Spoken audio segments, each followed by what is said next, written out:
स्वागत है मित्रों आपका एक बार फिर से हमारे इस YouTube channel maths by Subhash sir Sikar पे।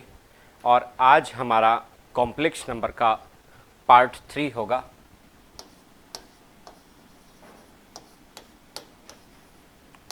कॉम्प्लेक्स नंबर के पीछे हमने पार्ट फर्स्ट, पार्ट सेकंड और इंट्रोडक्शन क्लास जो है वो कंप्लीट कर ली है। तो आज हमारा पार्ट थर्ड है। चलो देखते हैं।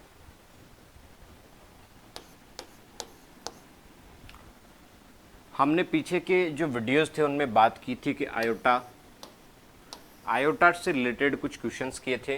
हालांकि अभी और भी बहुत कुछ क्वेश्चंस हमें आयोटा से रिलेटेड करने बाकी हैं, लेकिन आयोटा के साथ साथ अब मैं थोड़ा सा कॉम्प्लेक्स नंबर पे वापस आ जाता हूं। थोड़ा सा कॉम्प्लेक्स नंबर की प्रॉपर्टीज हम चेक कर लेते हैं।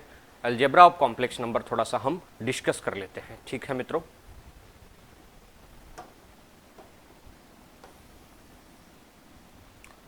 मैंने लिखा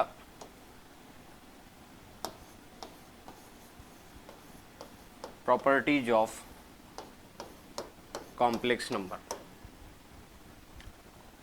पहली चीज मैं लेता हूं और वह मैं लेता हूं कि इक्विलिटी ऑफ कॉम्प्लेक्स नंबर,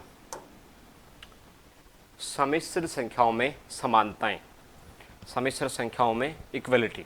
ठीक है, क्या दो कॉम्प्लेक्स नंबर आपस में इक्वल हो सकते हैं क्या? तो बिल्कुल, दो कॉम्प्लेक्स नंबर आपस में इक्वल हो सकते हैं। तो क्या जब समानता पाई जाती है तो क्या असमिका भी कॉम्प्लेक्स नंबर्स में पाई जाती है क्या? तो उसके बारे में भी हम डिस्कशन करेंगे। तो पहले हम बात कर रहे हैं इक्वलिटी ऑफ कॉम्प्लेक्स नंबर की। मैंने एक कॉम्प्लेक्स नंबर लिया a प्लस आयोटा b। ये कोई कॉम्प्लेक्स नंबर है, इसको मैंने बोल दिया Z1। दूसरा मैंने कोई कॉम्प्लेक्स नंबर लिया और वो मान लीजिए मैंने लिया C प्लस आयोटा D और इसको मैंने बोल दिया मित्रों Z2। Z1 मेरे पास एक कॉम्प्लेक्स नंबर है a प्लस आयोटा b और Z2 मेरे पास एक कॉम्प्लेक्स नंबर है जो कि C प्लस आयोटा D है। ठीक है, C और D, A और B, क्या डिफरेंस बोलना चाह रहे हैं? हम केवल ये कहना चाह रहे हैं कि यहाँ कुछ ना कुछ रियल पार्ट है और कुछ ना कुछ इमेजिनरी पार्ट है। जो भी आयोटा के साथ होगा वो कॉम्प्लेक्स नंबर का काल्पनिक भाग कहलाएगा और आयोटा के अलावा जो कुछ भी होगा वो कॉम्प्लेक्स नंबर का रियल पार्ट कहलाएगा। इन केस कि आयोटा के अलावा कुछ भी ना हो तो हम बोलेंगे कि वो कॉम्प्लेक्स नंबर हमारे पास प्योरली इमेजिनरी है, क्योंकि उसका रियल पार्ट है वो जीरो है मित्रों। ठीक है, देखते हैं। मैंने लिखा इक्वलिटी ऑफ कॉम्प्लेक्स नंबर, तो मैंने लिखा Z1 बराबर Z2। यदि मैंने ऐसा लिखा दोस्तों कि Z1 बराबर Z2, तो कॉम्प्लेक्स नंबर, जब दो कॉम्प्लेक्स नंबर आपस में बराबर होते हैं तो सीधी सी बात एक ही होगी कि उनका रियल पार्ट आपस में बराबर होगा और इमेजिनरी पार्ट आपस में बराबर होगा। यानी क्या होगा, यदि Z1 बराबर Z2 है तो ये आवश्यक होगा कि A बराबर C होना चाहिए और B बराबर D होना चाहिए। आयोटा का गुणांक आयोटा के गुणांक के बराबर होना चाहिए और आयोटा से विहीन, आयोटा से रहित पद जो है वो आपस में बराबर होने चाहिए। यानी जो काल्पनिक भाग है, इमेजिनरी पार्ट है, वो भी बराबर होना चाहिए और जो रियल पार्ट है वो भी आपस में इक्वल होने चाहिए। ठीक है मित्रों, अब आगे देखते हैं। तो हमने बात की पहली प्रॉपर्टी की, इक्वलिटी ऑफ कॉम्प्लेक्स नंबर, यानी complex numbers can hold equality. Complex number equality hold कर सकते हैं, इक्वलिटी रख सकते हैं। लेकिन यदि बात आ जाए इन इक्वलिटी ऑफ कॉम्प्लेक्स नंबर की, ये जो कॉम्प्लेक्स नंबर हैं इनके इन इक्वलिटी की बात आ जाए, असमीकाओं की बात आ जाए, यानी किस प्रकार से, यानी मैंने एक Z1 कॉम्प्लेक्स नंबर लिया और मैंने इसको क्या बोला, A प्लस आयोटा B। पहले तो आप ये खास तौर से ध्यान रखें कि मैंने Z1 बराबर A प्लस आयोटा B लिखा है, तो इतना लिखते ही ये A जो है ये मेरे पास कहलाएगा रियल पार्ट ऑफ Z, यानी ये वास्तविक भाग होगा Z का, और ये जो B मेरे पास होगा ये क्या होगा, इमेजिनरी पार्ट ऑफ Z, यानी Z का काल्पनिक भाग होगा दोस्तों। ठीक है, तो जब Z1 मैंने ये लिया और Z2 मान लीजिए मैंने कुछ ऐसा ले लिया, मैंने बोला कि Z2 बराबर, जो कि पीछे हम बोल चुके हैं, सी प्लस आयोटा डी। तो यदि ये इक्वलिटी होल्ड करते हैं तब तो मैं अभी बोल चुका हूं आपको कि यदि z1 बराबर z2 है, if this is given then a equals to c होना चाहिए and b equals to d होना चाहिए। ये आवश्यक है, नेसेसरी है, जरूरी है। समझ पा रहे हो इस बात को? ठीक है। अब मैं बात करता हूं किसकी? इनइक्वलिटी की। अब आप इनइक्वलिटी के बारे में थोड़ा सा समझें। यदि मैं ऐसे लिखता हूं कि a plus iota b greater than या फिर लेस देन, किसी भी वे में, है ना, a plus iota b is less than c plus iota d, a plus iota b is greater than c plus iota d, यानी c प्लस आयोटा d है वो छोटा है किससे? a प्लस आयोटा b से। जिस तरफ इस तीर का मुंह खुलेगा अपने पास वो लार्ज होगा, बड़ा होगा, और जिस तरफ क्लोज होगा, बंद होगा, वो अपने पास छोटा होगा। ठीक है। अब आप देखो, यदि ऐसा दे दिया तो ऐसा लिखना ही मेरे पास गलत होगा। क्यों भाई? क्योंकि कॉम्प्लेक्स नंबर रियल और इमेजिनरी पार्ट दोनों से मिलकर बने होते हैं। काल्पनिक संख्याओं में हम यह नहीं बता सकते कि अंडर रूट -1 बड़ी है और अंडर रूट -2 छोटी है, या फिर अंडर रूट -2 बड़ा है और अंडर रूट -1 छोटा है। यानी काल्पनिक संख्याओं में हम बड़ा और छोटा व्यक्त नहीं कर सकते, वो तो हमारी कल्पना का भाग है, उनका वास्तव में कोई अस्तित्व नहीं है। यानी हम ये बोलेंगे कि यदि कॉम्प्लेक्स नंबर की यदि बात की जाए तो उनमें इनइक्वलिटी जो है वो होल्ड नहीं होगी। कब तक नहीं होगी? जब तक उसमें काल्पनिक संख्या वाली चीज उपलब्ध होगी। अब यदि ऐसा बोल दिया जाए किसी क्वेश्चन में कि a plus iota b is greater than c plus iota d, ऐसा बोल दिया गया, इसका मतलब जाहिर सी बात है वो कॉम्प्लेक्स नंबर केवल और केवल हमारे पास रियल होंगे, क्योंकि रियल संख्याओं में ही, रियल नंबर्स में ही हम ये बता सकते हैं कि ये इससे इतना बड़ा है या फिर ये इससे इतना छोटा है। यानी यदि अपने पास ग्रेटर देन और लेस देन का साइन आ जाता है तो ये जरूरी होगा कि वो जो नंबर्स अपने पास हैं वो रियल हों, जो कॉम्प्लेक्स नंबर दे रखे हैं उनका काल्पनिक भाग शून्य होगा। यानी यदि ये चीज हमें मिल जाती है कि दिस इज ट्रू है, दिस इज ट्रू, देन हम डायरेक्ट बोल सकते हैं कि b बराबर 0 होगा और d बराबर भी क्या होगा? 0 होगा। ओनली एक ही ऐसा ऑप्शन है, एक ही ऐसा तरीका है कि हम इन इक्वलिटी को होल्ड कर सकते हैं कॉम्प्लेक्स नंबर में, और वो तरीका क्या है कि यदि आप आयोटा से संबंधित जितनी चीजें हैं उनको आप हटा दो। तो इस चीज का सेंस क्या ले रहे हो आप कि आयोटा से संबंधित चीजें हटा रहे हैं तब भी वो नंबर है वो कॉम्प्लेक्स नंबर ही होगा, क्योंकि z बराबर मैंने a प्लस आयोटा b यदि लिखा है, z बराबर a प्लस आयोटा b यदि मैंने लिखा है तो a तो मेरे पास रियल पार्ट है और b मेरे पास इमेजिनरी पार्ट है। ये a और b कोई भी रियल नंबर हो सकते हैं, a और b जो हैं वो कोई भी रियल नंबर हो सकते हैं। a and b belongs to r, कोई भी रियल नंबर हो सकते हैं। यानी किसी वक्त ऐसा हो सकता है कि a 0 हो जाए, किसी वक्त ऐसा हो सकता है कि b भी मेरा क्या हो जाए? 0 हो जाए, और ऐसा भी हो सकता है कि a और b दोनों एक साथ 0 हो जाएं। समझ पा रहे हो इस बात को? ठीक है। तो यदि मैंने कहीं ऐसे लिखा कि केवल 7 और मैंने कहा क्या 7 सम्मिश्र संख्या है क्या, तो आपका जवाब क्या होगा? तो आप कहोगे बिल्कुल है जी, कैसे?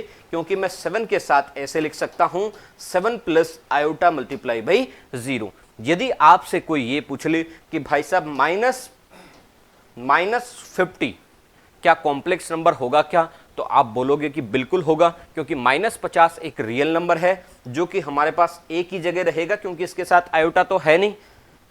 अंडर रूट में यदि माइनस आ रहा है अपने पास तब ही हम उसको इमेजिनरी पार्ट के रूप में लेंगे, वरना आप डायरेक्ट यही सोचोगे केवल माइनस दे रखा है इंटीजर से पहले या फ्रैक्शन से पहले, तो आप बिल्कुल भी आपको नहीं घबराना है। इसका मतलब केवल यही होगा कि ये जो नंबर दे रखा है ये क्या होगा?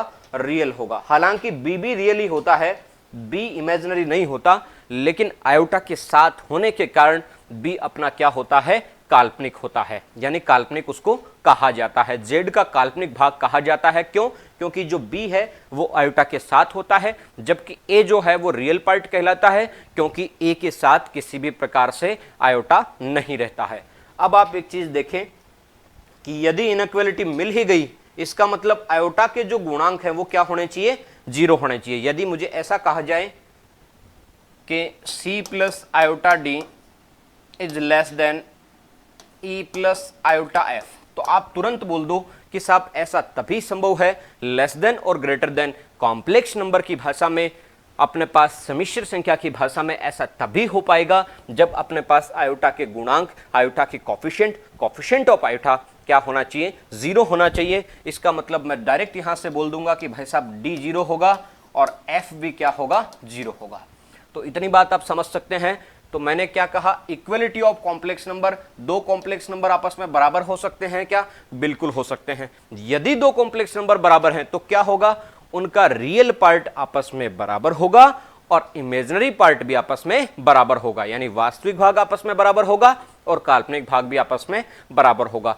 फिर इसी में है ना, इसी में बी पार्ट कि इनइक्वालिटी, तो इनइक्वालिटी के लिए मैंने क्या कहा कि कॉम्प्लेक्स नंबर कभी भी इनइक्वालिटी होल्ड नहीं कर सकते, वो केवल उसी कंडीशन में कर सकते हैं जब वो प्योरली रियल हो, यानी कि रियल संख्याओं में ही हम बता सकते हैं कि ये बड़ी है और ये छोटी है। यानी उसका इमेजिनरी पार्ट यदि गायब कर दिया जाए, हटा दिया जाए, यानी आयोटा का गुणांक यदि 0 हो जाए, तो उस कंडीशन में हम ये बता सकते हैं कि ये कॉम्प्लेक्स नंबर बड़ा है और ये कॉम्प्लेक्स नंबर छोटा है। ठीक है, अब आगे चलते हैं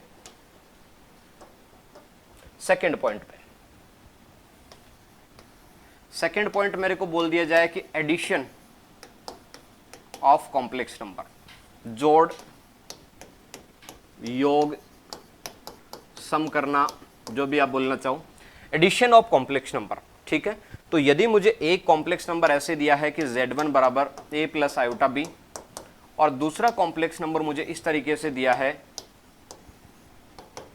c प्लस आयोटा d, और मुझे कहा जाए कि आप बताओ z1 प्लस z2, तो बताओ क्या होगा एडिशन, क्या होगा योग, क्या होगा सम, क्या होगा जोड़, क्या होगा योग। तो आप क्या कहोगे कि भाई कॉम्प्लेक्स नंबर जब इक्वल थे तो क्या था कि रियल पार्ट के बराबर था, इमेजिनरी पार्ट के बराबर था, यानी रियल की तुलना रियल से होती है और इमेजिनरी की तुलना इमेजिनरी से होती है। तो ठीक उसी प्रकार से जब इनको जोड़ेंगे तो रियल में रियल जुड़ेगा, यानी a प्लस सी, फिर आयोटा, अब आयोटा किन किन के साथ है, इधर आयोटा b के साथ है, इधर आयोटा d के साथ, दोनों से आयोटा कॉमन ले लो, अंदर क्या बचेगा b प्लस डी। यानी रियल पार्ट में आपको रियल पार्ट जोड़ना है और इमेजिनरी पार्ट में आपको क्या जोड़ना है दोस्तों, इमेजिनरी पार्ट में इमेजिनरी पार्ट जोड़ना है और रियल पार्ट में रियल पार्ट जोड़ना है। अब तीसरा पॉइंट यहां आ जाए आपके पास, सबट्रैक्शन, यानी घटाव, बाकी जो भी आप बोलना चाहो, माइनस, समझ पा रहे हो बात को, subtraction of two complex numbers.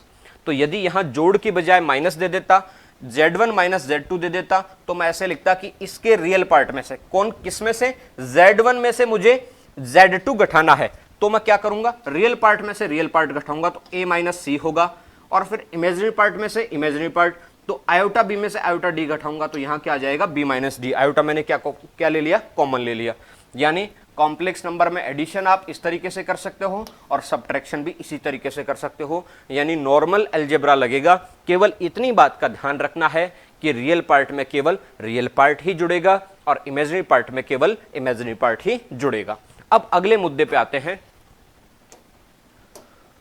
Fourth point मेरे पास है मल्टीप्लीकेशन ऑफ कॉम्प्लेक्स नंबर्स।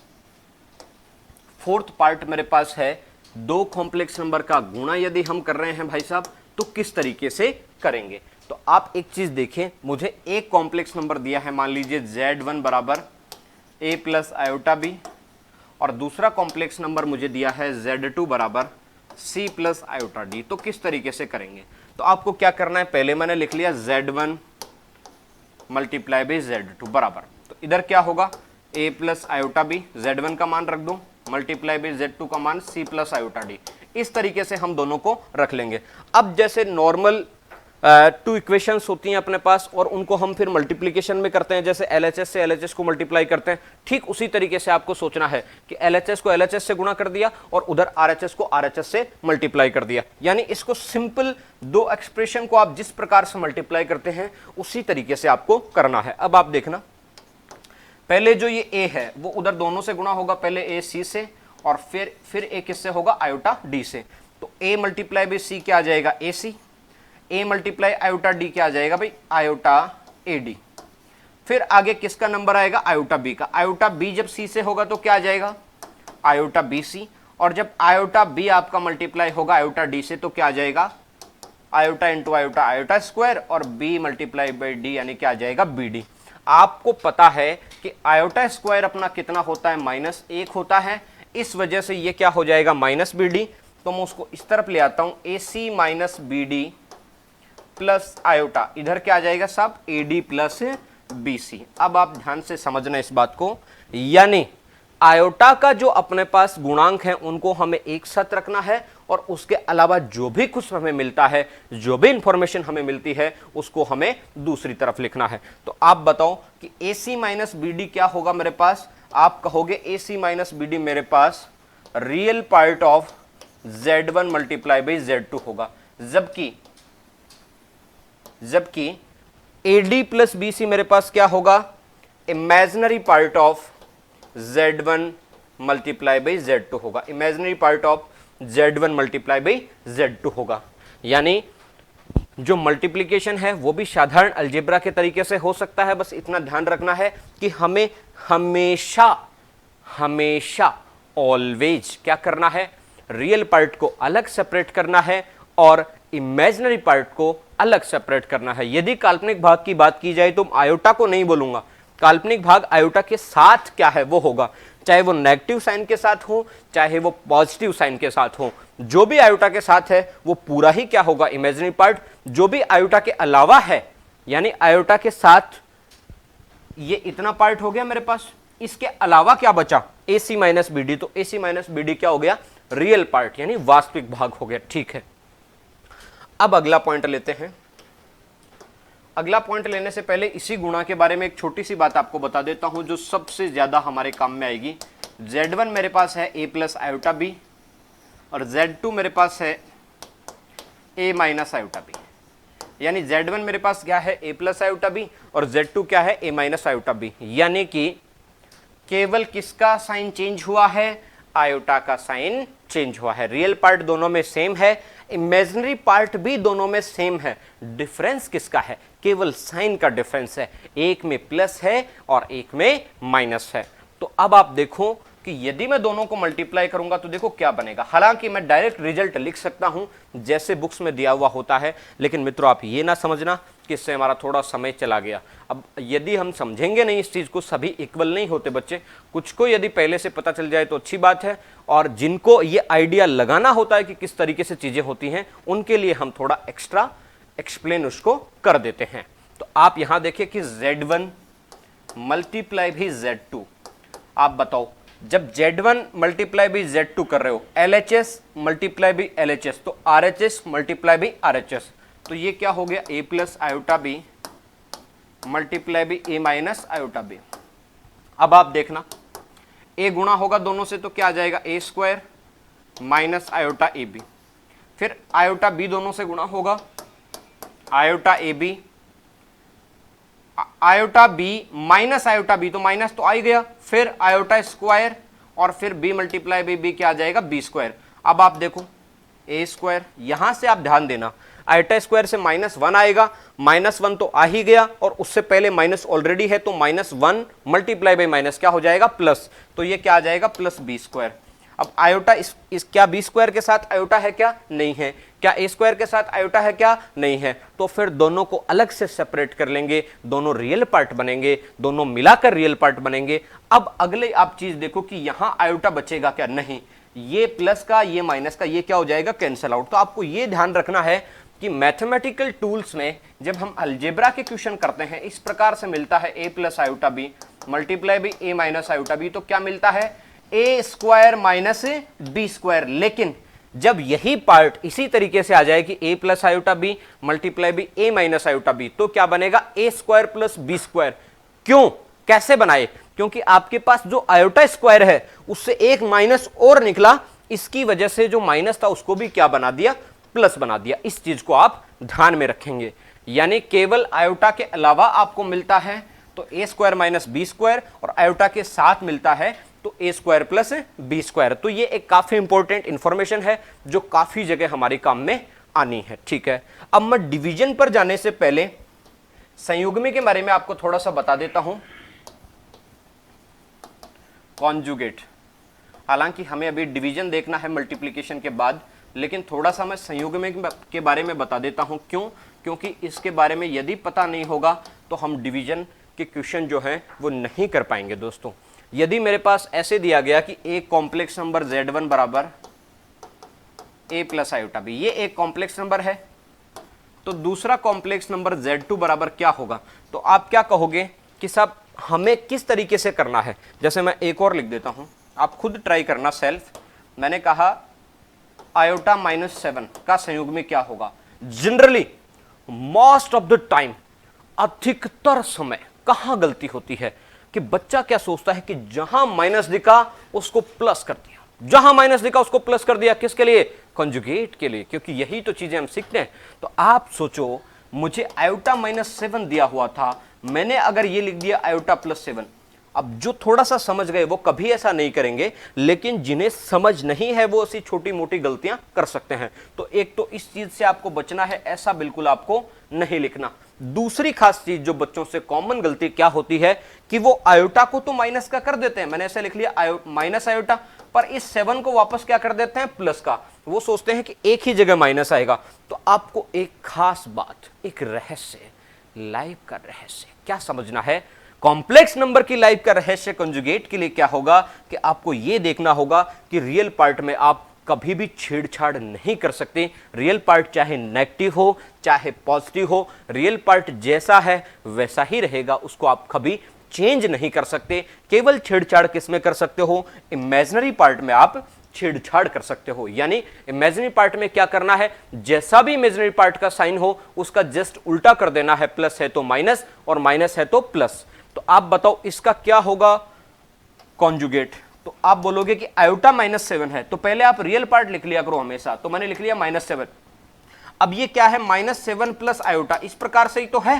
तो अब आप बताओ जब इसका कॉन्जुगेट लोगे तो आयोटा का जो साइन है उसको क्या करना है, विपरीत लेना है। यहां आयोटा प्लस का है तो यहां क्या आ जाएगा, माइनस का। ऐसे ही अब आप यहां देखो a प्लस आयोटा बी का कॉन्जुगेट क्या होगा, a माइनस आयोटा बी। मैंने आपको यह कहा कि एक कॉम्प्लेक्स नंबर मेरे पास इस तरीके से है Z3 माइनस 7। अब कॉन्जुगेट यदि हम लेते हैं तो जो भी अपने पास Z होता है उसके ऊपर बार लगा देते हैं कि Z बराबर अपने पास यदि 1 प्लस आयोटा है तो Z बार लिखने का मतलब हो गया उसका संयुग्मी है, कॉन्जुगेट है। हालांकि हम आगे चल के कॉन्जुगेट की प्रॉपर्टी भी देखेंगे और इस पे अलग से क्वेश्चन भी करेंगे, लेकिन फिलहाल मैं आपको यह बता देता हूं कि यदि ये 1 प्लस आयोटा बी है तो इसका कॉन्जुगेट क्या होगा, 1 माइनस आयोटा। यानी Z बराबर 1 प्लस आयोटा है तो कॉन्जुगेट क्या हो जाएगा, 1 माइनस आयोटा। केवल आयोटा का साइन चेंज करना है। तो मेरे भाई आप यहां बताओ, ये जो मैंने लिखा है इसमें किसी भी तरीके से क्या आपको आयोटा दिख रहा है, क्या नहीं दिख रहा? आयोटा का गुणनफल आप क्या ले सकते हो, आयोटा का कोफिशिएंट गुणा में आप क्या ले सकते हो, 0 ले सकते हो। तो यदि यहां प्लस दे रखा है तो आप यदि माइनस भी करते हो तो 0 इंटू आयोटा 0 बनेगा। 0 को जोड़ने और घटाने से तो कोई फर्क पड़ेगा नहीं। तो यदि केवल रियल नंबर दे रखा है तो उसका कॉन्जुगेट क्या होगा, इसका मैं बार लेता हूं तो वो -7 ही होगा, वो खुद ही होगा। यदि मैंने लिखा कि Z4 equals to minus iota तो इसका कॉन्जुगेट क्या होगा, तो Z4 का कॉन्जुगेट क्या हो जाएगा, इसको माइनस से मल्टीप्लाई कर लो, क्या हो जाएगा, आयोटा हो जाएगा। इतनी बात को आप समझ सकते हो, ठीक है। अब हम चलते हैं इसके डिवीजन पे, भाग पे। मैंने अगली चीज लिखी दोस्तों, डिवीजन, भाग, भागफल।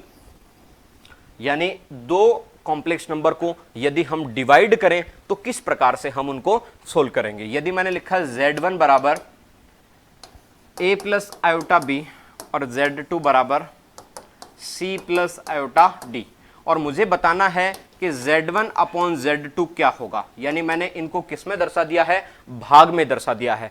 तो एक तरीका तो ये है कि आप डायरेक्ट ये बोलो कि भाई साहब ऊपर तो आ गया Z1 A plus iota B और नीचे आ गया Z2 C plus iota D, लेकिन कॉम्प्लेक्स नंबर को जब भी आप फुल एक्सप्लेन करके बोलो तो आपको यह बताना होता है कि उसका रियल पार्ट क्या है, इमेजिनरी पार्ट क्या है, यानी रियल पार्ट को अलग से सेपरेट करके रखना पड़ता है, जबकि इमेजिनरी पार्ट को अलग से सेपरेट करके रखना पड़ता है। तो अब आप देखना क्या करूं मैं, ऐसी कंडीशन जब भी आए तो कॉन्जुगेट से ऊपर नीचे मल्टीप्लाई कर लो। मैंने अभी इसीलिए आपको कॉन्जुगेट बताया था। कॉन्जुगेट क्या होगा, आयोटा का केवल साइन चेंज करना है। तो बताओ C प्लस आयोटा डी, तो इसका कॉन्जुगेट क्या होगा, C माइनस आयोटा डी।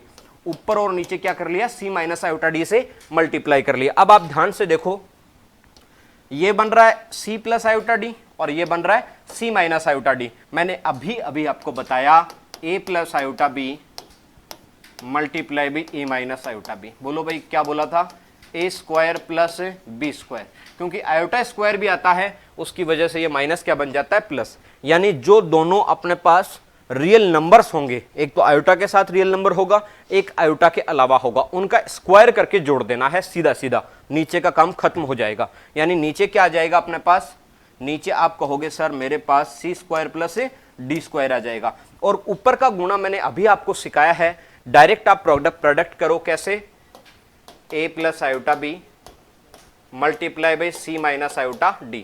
अब ए से दोनों को मल्टीप्लाई कर दो पहले, तो क्या हो जाएगा, A C minus iota AD. पहले क्या आ गया, A C minus iota AD. फिर आयोटा बी से दोनों को मल्टीप्लाई कर लो, plus iota B C plus iota square B D. Plus की जगह माइनस कर लो, क्यों, क्योंकि यहां माइनस है एक जगह, ठीक है भाई। तो A C minus iota AD plus iota B C minus iota square B D. Iota square से -1 निकलेगा, माइनस माइनस क्या हो जाएगा, प्लस। यानी ये क्या बन जाएगा ऊपर, ए सी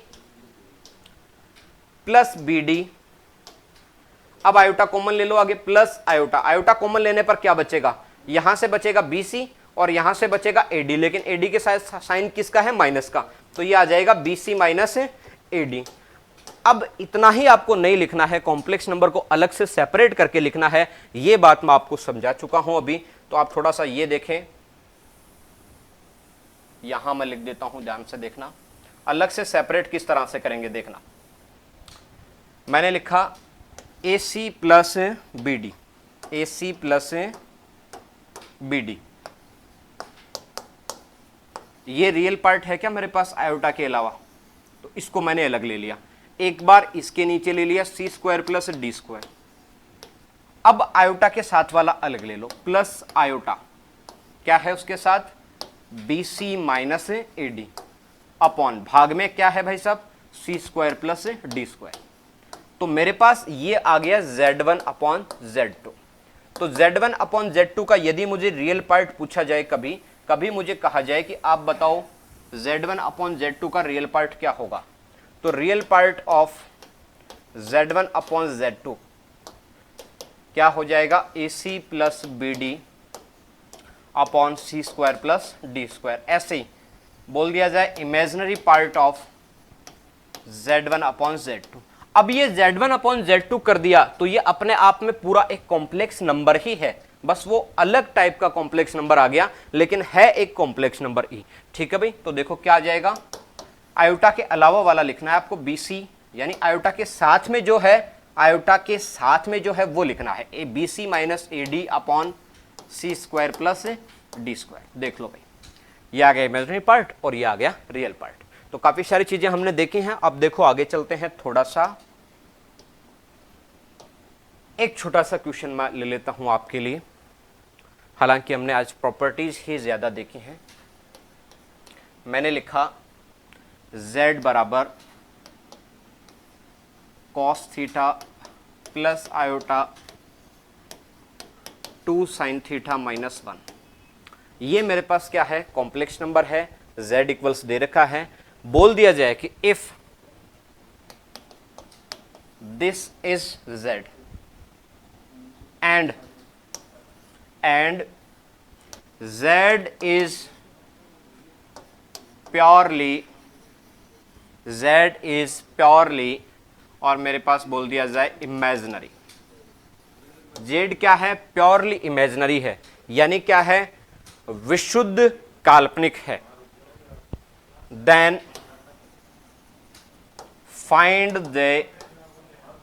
फाइंड या डायरेक्ट लिख देता हूं मैं general solution. Then find general solution, और जनरल सॉल्यूशन आप किसके लिए बताओगे? थीटा के लिए। तो ये जो मेरा क्वेश्चन है, ये आपके पास दो चीजों का एक समन्वय हो गया, कॉम्बिनेशन हो गया। किस किस का? एक तो आप पढ़ो ट्रिग्नोमेट्रिक इक्वेशन और एक आप पढ़ो कॉम्प्लेक्स नंबर। तो कॉम्प्लेक्स नंबर तो आपको दे ही रखा है। अब जनरल सॉल्यूशन आप जब भी बताते हो तो आपको थोड़ा बहुत नॉलेज होना चाहिए ट्रिग्नोमेट्री का या फिर ट्रिग्नोमेट्रिक इक्वेशन का। ठीक है, यहां मैं हिंट दे दूंगा, आपको कोई दिक्कत नहीं आएगी। बोला गया है प्योरली इमेजिनरी। क्या बोला गया है? प्योरली इमेजिनरी, विशुद्ध काल्पनिक। और जब विशुद्ध काल्पनिक है तो इसका वास्तविक भाग क्या होना चाहिए? 0 होना चाहिए। और जब वास्तविक भाग 0 होना चाहिए तो आप बताओ यहां वास्तविक भाग क्या है? तो वास्तविक भाग आपको क्या दिख रहा है? कॉस थीटा, यानी कॉस थीटा क्या होना चाहिए? मेरा 0 होना चाहिए। आप बताओ कॉस थीटा 0 कहां होता है? तो आप क्या कहोगे कि cos थीटा 0 वहां होगा जहां π/2 या उसका कोई गुणज मिलेगा। तो मैंने लिख दिया π/2 का कोई भी विषम गुणज,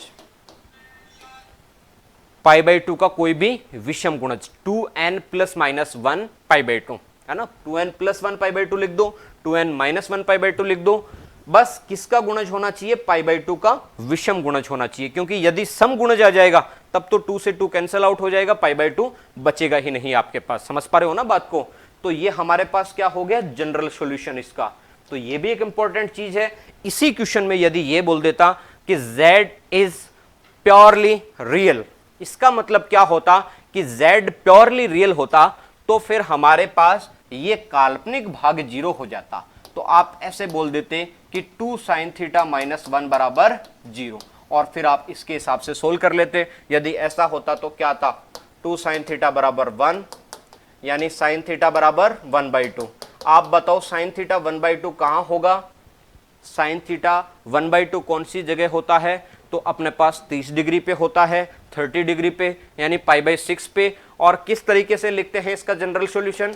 n + -1 की पावर n इंटू अल्फा, और अल्फा की जगह क्या है? π/6। तो यहां रख देंगे n + -1 की पावर n मल्टीप्लाई बाई π/6। तो यदि हमारे पास प्योरली इमेजिनरी की जगह प्योरली रियल आ जाता तो हम इस तरीके से सोल्व कर लेते हैं। छोटी सी बात आपको और बता देता हूं मैं, इसी प्रॉपर्टीज ऑफ कॉम्प्लेक्स नंबर के अंदर यदि मेरे पास ऐसे दे रखा है z1 = 0, इसका क्या मतलब होगा? इसका मतलब यह होगा कि रियल पार्ट ऑफ z1 = 0 और imaginary part of z1 also = 0। यानी ये कहां लाई करेगा? तो अपने पास जो कॉम्प्लेक्स नंबर होता है उसको हम उसी तरीके से देखेंगे। यदि 2D के फॉर्मेट में देखें तो जैसे x एक्सिस और y एक्सिस होती है, ठीक उसी तरीके से। बस फर्क क्या हो जाता है कि यहां इस प्लेन को हम आर्गंड प्लेन बोलते हैं। क्या बोलते हैं? आर्गंड प्लेन बोलते हैं साहब। क्या बोलते हैं? आर्गंड समतल, आर्गंड प्लेन। ये जो y एक्सिस होती है, ये जो y एक्सिस होती है, इसको हम बोलते हैं काल्पनिक एक्स, इमेजिनरी एक्सिस। क्या बोलते हैं? Imaginary axis. और ये जो x एक्सिस होती है, ये मेरे पास होती है वास्तविक अक्ष, और ये वास्तविक अक्ष है, मतलब क्या होगी? रियल अक्ष। तो आपको इस तरीके से रखना होता है। तो आप कहोगे सर ये कहां किस जगह होगा? तो ये यहां ओरिजिन पे होगा 0,0। तो मैंने कोई दूसरा कॉम्प्लेक्स नंबर लिया, z2 बराबर 3, इतना ही लिख दिया, z2 बराबर 3। तो बताओ z2 बराबर 3 कौन सी जगह लाइक करेगा? तो आप बताओ कि रियल पार्ट पॉजिटिव है या नेगेटिव? यदि पॉजिटिव है तो इस तरफ आ जाएगा, नेगेटिव है तो उस तरफ चला जाएगा। तो 3 दूरी पर मैं चला गया।